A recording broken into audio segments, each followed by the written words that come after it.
O doutor me disse que era apenas minha imaginação, uma alucinação, um membro fantasma. Cortado fora, mas o fantasma de um sentimento permanece. O doutor retrucou e prescreveu uma pílula nova. Eu já perdi a conta de quantas pílulas eu já usei. Tinha a amarela e a vermelha de cápsula branca e a verde. Elas tiveram sucesso em me causar incontinência, enjoo e perca de cabelo, mas elas não tiraram a minha garota de perto de mim. O doutor disse para falar sobre isso, contar para as pessoas. Para quem caralho eu deveria contar algo assim? Meus últimos amigos me abandonaram quando Sylvia se foi. Já é tarde de noite aqui, e sou só eu e o Reddit. Por onde começar quando há tanta coisa para contar? No começo, eu suponho, é um bom lugar para iniciar. A gente achou que tínhamos conseguido quando nos mudamos para os subúrbios. Tínhamos bons trabalhos que pagavam bem. Coincidência ou competência nos salvaram dos cortes em 2010. Era um raro momento onde dinheiro não era problema. 8 anos antes, nós tivemos Annabelle. Belle, para encurtar. Ela era nosso anjinho. Outros pais iriam entender. A criança muda o centro de gravidade na sua vida. A mudança foi boa para ela, boa para nós. Longe do crime e da violência da cidade grande, ruas engarrafadas, crianças desaparecendo e olhares e toques de predadores sexuais. Não era a casa de nossos sonhos, mas era perto o suficiente disso. A grama para o calor dos meses de verão, lareira para o frio do inverno, espaço suficiente para a gente crescer, especialmente para uma garotinha. Veio totalmente mobiliada, e tudo por um ótimo valor. O vendedor, estressado, nosso agente imobiliário, nos trouxe a oportunidade. 1/10 do valor de uma propriedade parecida. A euforia durou até a primeira noite. Sylvia estava dormindo do meu lado, a luz da lua brilhando em seus cabelos finos no meu ombro. Dividimos uma bebida para celebrar após o jantar. E, outra depois da primeira, eu estava deitado em sua cama, ainda quente por conta do álcool. Quando ouvi, meu primeiro pensamento foi... devem ser ratos. Era exatamente o mesmo som, o barulho das patinhas em madeira, vindo das paredes. O delicado ronco do meu lado me disse que Sylvia não estava se incomodada com o barulho das paredes. Eu vacilei enquanto meus pés descalços tocavam o chão frio. As tábuas do chão gemiam em protesto quando eu tentava passar silenciosamente pela sala como um ninja obeso. A batida parou no primeiro rangido das tábuas do assoalho, e depois recomeçou. A textura áspera do papel de parede sobre minha palma enquanto eu me inclinava para rastrear o barulho atrás das paredes. Os sons enganosos me escaparam. Sempre que eu tentava rastrear os ratos, os sons pareciam vir de outra parte da sala. Meus joelhos ficaram doloridos com a pressão. Eu não era uma criança pequena em um playground. Eu era um homem crescido e meu peso pressionado nos pontos ósseos das rótulas. Por desespero, coloquei meu ouvido na parede, esperando que a fonte dos pequenos ruídos se revelasse para mim. Fui recebido apenas com um silêncio teimoso. Ou quase com um silêncio teimoso. No limite de minha audição, tão silenciosamente que tive que esforçar meus ouvidos para pegá-lo, o riso de uma criança dentro das paredes. Eu não falei sobre o incidente. Passei muito tempo tentando me convencer de que não havia havido aquela risada infantil. Vento, talvez, o barulho de um brinquedo. Não um barulho qualquer, talvez uma daquelas bonecas novas com aqueles olhos sem alma e voz de microchip. Houve uma mudança nela, como o ar pesado que se pôde sentir antes de uma tempestade. Ela estava um pouco mais silenciosa do que de costume. Um ambiente estranho faz isso com uma criança. Um pouco retraída, Sylvia realmente não percebeu. Suponho que sempre fui mais observador do que ela. Belle começou a parecer cansada, crescentes escuras aparecendo sobre seus olhos claros de avelã. Ela não estava dormindo muito. Meu primeiro instinto foi o de culpar os ratos nas paredes. E quem não o faria? Eles foram ficando cada vez mais barulhentos com o passar dos dias. Os malditos ratos me mantinham acordado durante a noite. Parecia que os sons passavam de simples arranhões a batidas, quase como se os malditos roedores estivessem se atraindo corpulosamente contra minhas paredes. As batidas começaram a soar assustadoramente como passos. Eu não estava prestes a ser derrotado por um grupo de ratos pulando em minha própria casa. Alimentado pela raiva, induzida pela testosterona, fiz guerra. Tentei armadilhas de cola, eu tentei veneno, eu tentei gaiolas. Nada funcionou. Perguntei a Sylvia sobre isso, mas ela parecia não ouvir os distúrbios noturnos. Aquela mulher conseguia dormir durante um furacão. Perguntei a Belle se o barulho a mantinha acordada durante a noite. Sylvia estava na sala de estar assistindo TV, enquanto eu e Belle lavávamos a louça. Ela apenas olhou para cima com aqueles grandes olhos dela. As outras crianças querem entrar e brincar, mas não conseguem abrir a porta. A menina sempre teve uma imaginação exagerada, mas essa vez foi um pouco demais para mim. Eu senti uma pontada no meu braço. Você quer dizer a porta de casa? Perguntei, mantendo meu tom deliberadamente brincalhão. Era um jogo, apenas mais um de seus joguinhos. Eu tinha amigos imaginários naquela idade, e por que minha própria filha seria diferente disso? Não, papai, a porta atrás do armário. Nós estávamos no quarto dela. O tema de abertura do Desperate Housewives flutuava pelo chão, a um mundo de distância. Pensei em fazer humor à minha filhinha, mas havia algo muito sério no tom dela que eu não consegui ignorar. Cheguei de volta ao guarda-roupas e não senti nada além da pintura lisa na parede. Aqui não há portas, querida. Olhe mais de perto, insistiu ela.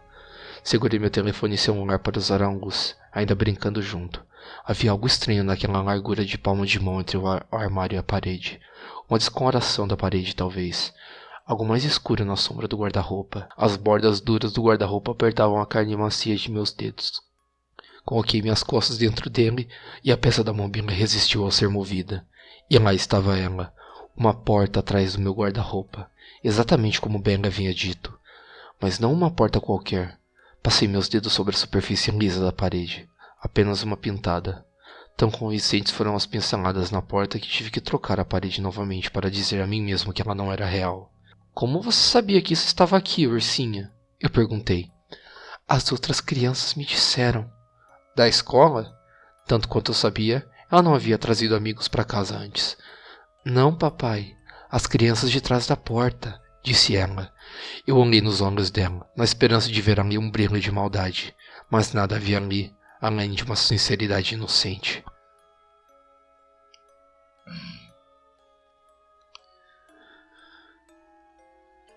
Eu me deitei na cama naquela noite, estudando as rachaduras no teto. Meu coração bateu com força no peito, uma pesada linha de base acima do ronco distante do aquecimento. As palavras da minha filha tinham me perturbado de uma maneira estranha que eu não conseguia entender. Parecia deslocada de alguma forma, como uma pintura surrealista. Um pequeno detalhe jogando meu mundo cuidadosamente ordenado, em pura desordem. Eu respirei fundo, tentando afastar aquele estranho medo apertado no meu peito. A estranha porta pintada, um mural de algum tipo? Por que ela estava ali quando o espaço tinha sido claramente repintado? A batida dos ratos nas paredes, soando tão parecido como pequenos passos. As crianças de trás da porta, disse ela. Esfreguei vagarosamente os antebraços, tentando pressionar os arrepios de volta para dentro da pele. Foi aí que a batida começou novamente. Não eram ratos, eu percebi. Não são ratos de jeito nenhum. São passos. Um leve ressalto de uma criança. Rastejei até minha parede novamente, pressionando meu ouvido contra o papel de parede. Houve gargalhadas ali, suave e tênue. Não o riso de uma única criança. De crianças. Suas alegres pisadas batendo um rude tambor no chão de madeira. Havia outra pessoa lá dentro com minha filha. Meu coração pulou, senti o frio em minhas veias enquanto saí correndo do meu quarto e rasguei o corredor. A luz prateada da lua brilhava através da janela. Ela deu a tudo um olhar estranho, plano, sem contraste. O quarto de Bentley ficava a poucos metros da porta do meu quarto, mas meu peito estava muito pesado, com o corpo tremendo e profundo. Ainda podia ouvi-los através da porta, o baque de pés no chão. Eu mesmo pisei no chão, não foi nada. O som viajava estranhamente por essas velhas casas. Ecos, talvez. Ela estava apenas falando sozinha durante o sono, o estresse da mudança, talvez. Calmo, virei a maçaneta da porta lentamente. Havia um silêncio conspiratório do outro lado da porta e o silêncio descia como uma névoa. Dei um empurrão suave à porta. A sala estava escura e quieta. A luz da lua entrava na sala. Minha filha estava ali parada, logo atrás da porta. Uma figura imóvel contra um fundo escuro. O choque tirou a força de minhas pernas. Afastei-me um pouco mais rápido do que eu pretendia. Ela ficou ali parada, balançando um pouco. As luas crescentes, finas brancas, apareceram debaixo de suas pálpebras encapuzadas. Seus lábios estavam se movendo, quase sem som. Eu me inclinei para a frente, me esforçando para entender o que ela estava dizendo. Aos poucos foi ficando claro. Uma frase, sem parar. Todas as portas estão abertas agora. Todas as portas estão abertas. E por trás dela, na sala sombreada, o clique silencioso de uma porta que se fecha. Belle não se lembrava de nada na manhã seguinte. Ela pôde sentir minha frustração e medo, enquanto eu a questionava sobre a noite anterior. Olhares emolduraram olhos confusos em seu rosto pálido. Ela também não tinha dormido bem ontem à noite. Sylvia a levou para a escola. Eu ainda não havia abordado o assunto com Sylvia. Ainda havia algum tempo antes eu tivesse que sair para o escritório. Voltei ao quarto da minha filha, me sentindo como um ladrão na minha própria casa vazia. Fiquei na frente daquela estranha porta pintada pela segunda vez em tantos dias. Passei os dedos por suas bordas, lembrando-me do estranho som da porta se fechando na noite anterior. Suas bordas eram totalmente contíguas à parede. Puxei o guarda-roupa mais para fora, colocando toda a minha estrutura entre o guarda-roupa e a porta e inclinando-me para dentro dela. Não houve cadência. Não houve cedência da porta. Estava apenas pintado sobre uma parede tão sólida como qualquer outra. Eu estava prestes a partir quando ouvi uma fricção desconhecida debaixo do meu pé. O chão estava cheio de areia, com algum tipo de poeira. Ajoelhei-me e belisquei um pouco do pó entre os dedos. Todas as portas estão abertas agora. A voz sonhadora da minha filha no meu ouvido. Minha memória dela tão aguçada que parecia que ela estava ali mesmo sussurrando. Como era estranho que o pó ficasse rosa. É claro que seria, não era nenhuma poeira, era tinta, tinta de parede. As coisas não melhoraram. Os passos saltitantes continuavam à noite, inabaláveis. Isso e os sussurros e as risadinhas à noite. O que quer que estivesse no quarto da minha filha, brincava comigo. Nunca deixou Sylvia ouvir. Eu ficava acordado, esperando para acordar minha esposa bem a tempo de ouvir, apenas para ser recebido com silêncio teimoso. A trapaça também não funcionara. Ficamos acordados até tarde para ver um DVD até altas horas da noite, mas a casa permaneceu quieta. As risadas da sala ao lado eram sempre tentadoramente distantes, os sons alegres das crianças brincando como se estivessem a uma grande distância, uma distância muito grande para estar do quarto ao lado do meu. Belle estava de bom humor, mas estava definhando. Sylvia ainda não tinha notado, mas eu senti nos ossos afiados de seus ombros, pressionando meus braços quando eu a abracei. Os seus braços magros, que eu quase podia me envolver com o polegar e o indicador. Recebi um e-mail de sua professora de forma, mencionando que Belle ainda não estava se integrando bem na escola. Ela disse que Belle estava perpetuamente cansada na aula, e ela culpava os jogos noturnos de pega-pega e esconde-esconde com seus amigos por seu cansaço. Você precisa exercer mais controle sobre a sua garota, disse ele. Eu tinha que saber o que estava acontecendo. Sylvia já estava dormindo. As visitas noturnas ainda não tinham começado. Deslizei para o quarto de Belle silenciosamente, um pacote aberto de farinha na minha mão. Esparramei pelo chão, tomando cuidado para não pisar na farinha. Deitei-me na minha cama com um suspiro, esperando os sons começarem. O sono me pegou inesperadamente, mas o pouco que eu tinha intermitente e inquieto. Acordei com um estalo na primeira luz. Era um sábado e ainda levaria algum tempo até que o resto do mundo acordasse. Eu me estiquei sobre as cobertas, minhas costas estralando satisfatoriamente. Eu pisquei o sono de meus olhos. A farinha. Eu tinha que verificar a farinha. Eu balancei meus pés para fora da cama e os plantei no chão, bem ao lado de um par de pegadas manchadas de branco, exatamente onde elas estariam se alguém estivesse em pé sobre a minha cama olhando para mim. Aquele maldito frio roubou o calor do sol da manhã da minha pele. Minhas mãos se fecharam e se abriram espaciosamente, como aranhas moribundas. Olhei para a trilha de farinha marcada com pegadas da minha porta aberta. Quanto tempo ela ficou ali no escuro, me observando dormir? Eu me perguntei. Levantei-me com as pernas trêmulas, minha mão na parede para me apoiar no corredor. A porta de Belle estava entreaberta. Ela se abriu silenciosamente. O som da respiração profunda me disse que Belle ainda estava dormindo. Havia apenas um único conjunto de pegadas, começando de sua cama, onde seus pés teriam pousado sem que ela saísse, sem várias pegadas. Apenas um único conjunto de minha filha. Sonambulismo típico, talvez. O estresse da mudança à nova escola poderia ter causado isso. Ela nunca tinha sonambulismo antes, mas quem sabia que coisas escuras espreitavam em sua psique. Soltei um suspiro de alívio, castigando-me por uma semana de irracionalidade. Quão reconfortante é a ilusão da normalidade em nossas vidas, e quão rapidamente ela se desfaz, não como um rugido ou flash, com algo simples como o sapato de minha filha quicando no meu dedo do pé enquanto eu tentava sair da sala, virando uma, duas vezes e parando ao lado de um buraco na farinha do chão. O tamanho, o sapato, as estampas, não se encaixava, não combinou. O que quer que tenha saído da cama, estava ao meu lado na noite anterior, e não era Belle. Depois daquela brincadeira cruel, Os barulhos noturnos voltaram inabaláveis. A estranheza começou a vazar. A noite não era mais sua única província. Eu estava esperando por Benny do lado de fora do banheiro no andar de cima em outra manhã de sábado, quando ouvi as vozes provocantes familiares começarem sobre o som do chuveiro. Um coro de vozes infantis, dizendo algo com uma cadência estranha, quase um canto. Fique. Elas pareciam dizer. Fique, fique, fique. Eles estavam lá. Não havia como eles escaparem. Encontrei a porta destrancada. Virei a maçaneta, apoiei minhas pernas e abri a porta. E não encontrou nada. A água quente ainda jorrava do chuveiro. O vapor subiu no ar mais frio do corredor. Ninguém estava lá. E eu a tinha visto entrar. Eu teria apostado minha vida nisso. E ainda assim, ela se foi. As risadinhas recomeçaram, vindo pelo corredor, zombando. O quarto dela. Saí correndo pelo corredor. Eu a encontrei lá, uma toalha enrolada em seu corpo nu, olhando para mim com uma alegria fria de sua cama.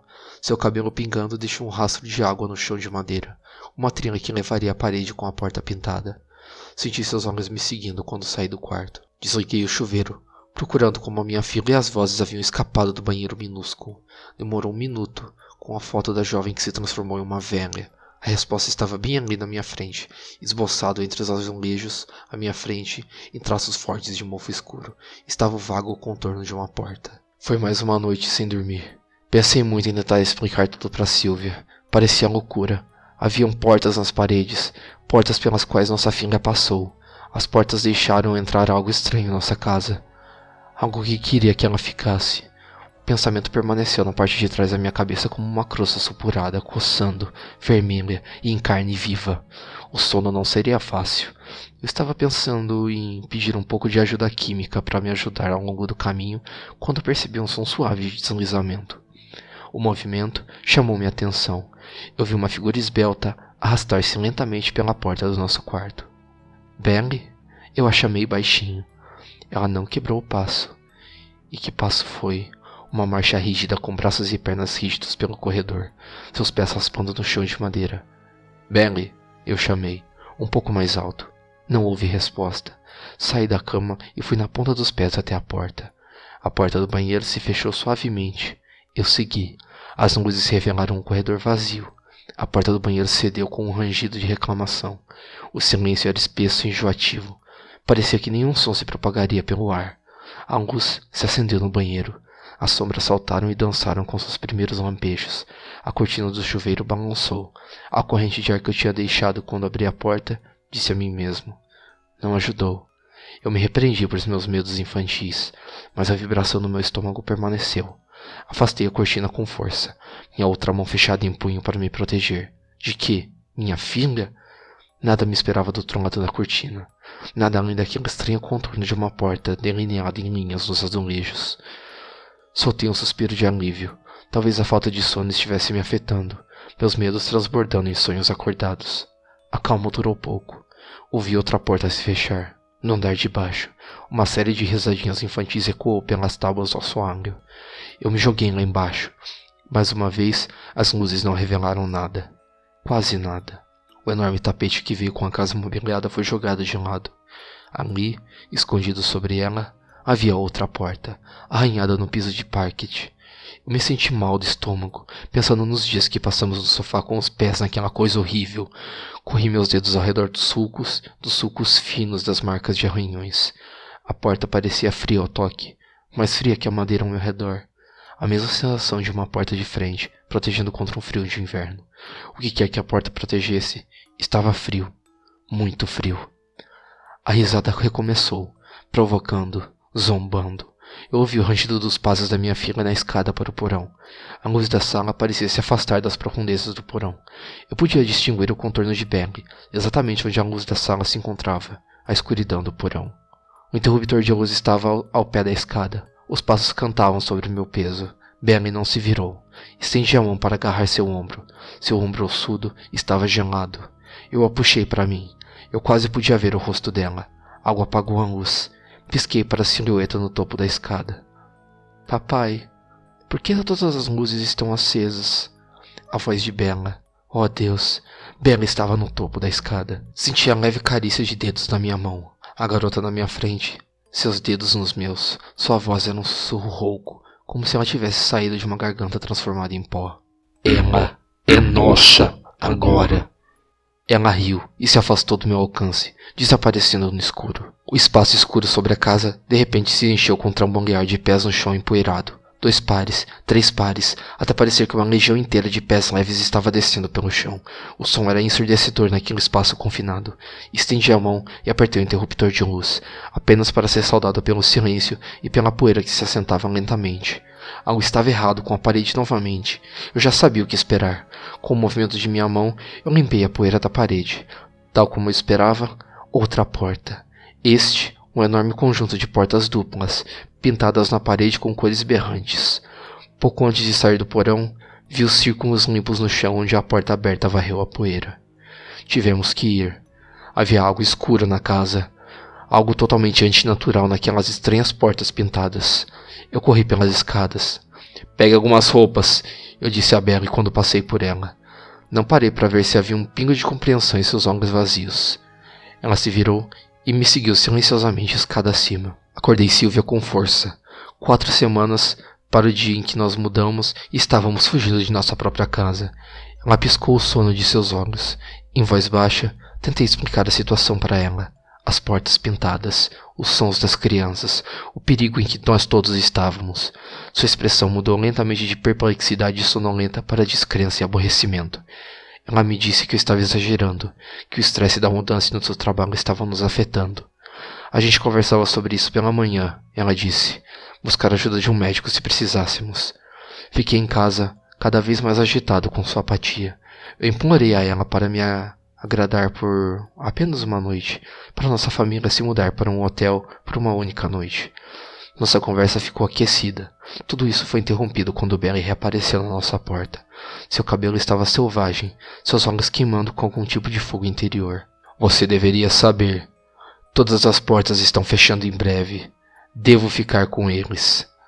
Sua voz era sem tom, a entrega monótona de um ateu recitando uma ladainha.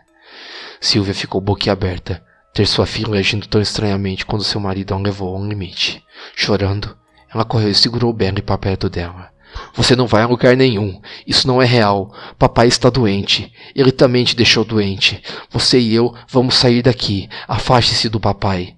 Essas palavras pareciam golpes físicos. Eu me sinto doente. Minha esposa começou a puxar a mão de Belle, tentando movê-la. Belle se manteve firme e não havia nada que minha esposa, com suas vantagens em força e peso, pudesse fazer para deslocá-lo 1 centímetro. Sentindo sua pressa prestes a evitá-lo, as coisas na casa ficaram inquietas. Nosso quarto se encheu com o som de pés no chão, o som de pezinhos correndo para cima e para baixo nos corredores, como um guincho. Sylvia fechou a porta e se encostou nela. A porta estremeceu nos dobradiços quando coisas invisíveis se lançaram contra ela. Sem sucesso, a casa ficou em silêncio. Sylvia olhou para a maçaneta. Eu balancei minha cabeça, saindo da cama. Eu tinha acabado de ficar de pé quando um novo horror apareceu. Nossa parede estava se esticando, distendendo-se como um furúnculo, inchando obscenamente em nossa direção. Havia uma porta no nosso quarto. Sob o papel de parede, esteve aqui o tempo todo. Sylvia começou a soluçar, grandes soluços de medo. Ouvimos os sons se rasgando de cola nas paredes. A bolha na parede tomou forma. Eu via fora. Muitos pares de mão, e então um rasgo. Um dedo pálido atravessou o espesso papel de parede. Ele enganchou para baixo e começou a rasgar o tecido. Sylvia e eu ficamos paralisados com a visão, paralisados pelo medo. Sylvia gritou quando Belle se libertou das garras de sua mãe. Belle deu um passo à frente e colocou a mão no interruptor de luz. Naquele momento, eu vi minha filha novamente. Pela última vez, seus olhos brilharam com lágrimas. Não, Ollie, você não quer vê-los. Eu te amo. Com o movimento do pulso, ela mergulhou o quarto na escuridão total. O som do papel de parede rasgando era muito alto. A temperatura no quarto caiu. Parecia maior de alguma forma. Que não estivéssemos mais no quarto de nossa casa, mas em algum espaço vasto e vazio. Um vento frio soprou e cheirava a poeira seca. Quando o vento cessou, estávamos sozinhos em nosso quarto, e nossa menina se foi. O que resta dizer depois disso? Fizemos o que pudemos. Nós nos mudamos para um motel. A polícia veio. Eles procuraram impressões. Eles fizeram perguntas. E eles tiraram fotos. Eles derrubaram as paredes atrás das portas com seus martelos. Nada. Os detetives vieram, fizeram mais perguntas difíceis, às vezes. Eles me levaram embora por um tempo. Os médicos vieram, eles bajularam e aconselharam. Eles me perguntaram sobre meus pais, sobre nossa família, se eu tivesse machucado nossa filha. Os médicos não encontraram nada de errado comigo. Os policiais não encontraram nada na minha casa. Os detetives não encontraram nada falso em nossa história. Eles me deixaram ir. Silvia e eu ficamos com os pais dela por um mês. O desaparecimento de Bella abriu um buraco em nossas vidas. Nós tentamos. Algumas coisas simplesmente não se curam direito. Outros não curam nada. As coisas não eram as mesmas. A separação foi amigável. Nós apenas derivamos, sem discussões, sem brigas. Apenas uma morte lenta do amor que uma vez nos uniu. E o que então? Eu voltei aqui. Não havia outro lugar para que eu pudesse ir. A primeira noite foi a mais difícil. O quarto estava fora de questão. Passei a primeira noite no sofá, abraçando uma garrafa de Jack Daniels. Era meia-noite quando o riso me acordou. Eles ainda estavam lá na casa. Através do tilintar das risadas, pude distinguir apenas uma única voz. Um pai nunca esquece a voz de seu filho. As portas se foram, mas ainda estavam lá. Ela ainda estava lá. Vou parar aqui pela noite. Eu posso ouvi-la novamente. Ela parece feliz.